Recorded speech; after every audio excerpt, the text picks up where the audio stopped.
सिर्फ 3 दिन पहले बिग बॉस के अंदर एक शॉकिंग इविक्शन होने वाला है, क्योंकि दोस्त मिडवीक इविक्शन के साथ 2 लोगों का पत्ता काट सकते हैं बिग बॉस। आप कहेंगे चल क्या रहा है भाई? बिग बॉस 18 अब अपने आखिरी पड़ाव पे, यानी कि 19 जनवरी की तारीख को हमें पता चलेगा कि शो का विनर कौन होगा।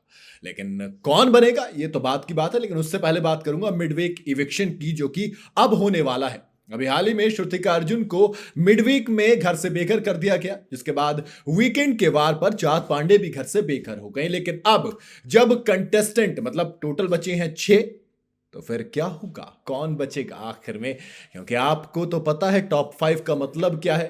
टॉप 5 का मतलब है 5 जाएंगे और 2 बाहर हो जाएंगे, 7 कंटेस्टेंट बचे हैं। इसका मतलब अब घर के अंदर कौन कौन बचा है? विविन डिसैना, करणवीर मेहरा है और रजत दलाल है। टॉप 3 में लगभग जाने हैं चुम दरांग है, शिल्पा है और ईशा है, साथ में अविनाश है। ये 7 कंटेस्टेंट हैं। अब सवाल ये कि फिनाले में 7 कंटेस्टेंट जाने हैं, तो फिर कौन 2 हैं जिनमें से एक होगा मिडवीक पे बाहर? मिडवीक इविक्शन का मतलब आप समझ रहे हो। लेकिन अगर मिडवीक पे एक जाएगा तो फिर तो घर में बचेंगे कितने? 6 कंटेस्टेंट, बट हमें चाहिए टॉप 5। तो क्या एक ही दिन में 2-2 खाली करेंगे? चलो देखो, अब बिग बॉस एक दिन में 2 खाली करें या 3, उससे अपने को क्या, लेकिन सबसे इंपॉर्टेंट तो यह है कि वो कौन से कंटेस्टेंट है जिनके ऊपर तलवार लटकी है खतरे की। चाँद पांडे के इविक्शन के बाद अब शो में करणवीर मेहरा, विवियन डिसैना, रजत दलाल, अविनाश मिश्रा, इन 4 का तो मेरे ख्याल से कोई कुछ कर नहीं सकता। ये 4 तो टॉप 5 के अंदर बिल्कुल फिक्स है। बचता है 5वां कंटेस्टेंट, कौन होगा? अब 5वां कंटेस्टेंट देखो, या तो ईशा सिंह भी हो सकती है, क्योंकि बिग बॉस उन्हें खुद अपने कंधों पर धक्का देकर चल रहे हैं। क्योंकि भैया कौन है वो है लाडली। लाडली किसकी? बिग बॉस की लाडली। इसके अलावा चुमदरांग की बात करूं तो जनता के सपोर्ट से और अपनी मेहनत से चुमदरांग भी वाकई में बहुत अच्छा परफॉर्म कर रही है।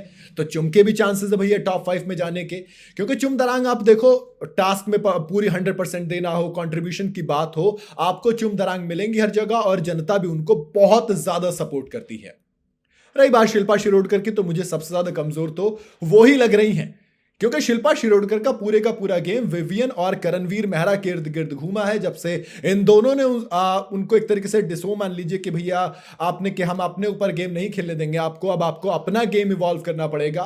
क्योंकि ना तो शिल्पा का कोई भी टास्क में इतना इनपुट होता है, टाइम गॉड का टास्क हो, टिकट टू फिनाले का टास्क हो, वो कहीं से कहीं तक नजर नहीं आती है। ऐसे में सबसे ज्यादा चांसेस सिंगल इविक्शन पे उनके ही बेघर होने के हैं। लेकिन अगर डबल इविक्शन होता है और जनता के वोट के हिसाब से फैसला लिया जाता है, तो कोई और नहीं बल्कि ईशा सिंह बेघर होंगी। लेकिन अगर ईशा नहीं जाती हैं, तो फिर सवाल यह कि क्या चुम दरांग को किसी तरीके से इन हाउस वोटिंग या फिर कुछ और तरीका इस्तेमाल करके बिग बॉस घर से बाहर निकालेंगे? क्योंकि करणवीर मेहरा अकेले बचेंगे उनके सपोर्ट वाले, उधर अविनाश, ईशा, विवियन, ये तीनों और रजत भी, चारों के चारों ये चुम के अगेंस्ट वोट करेंगे और इस तरीके से चुम घर से बेघर की जा सकती है।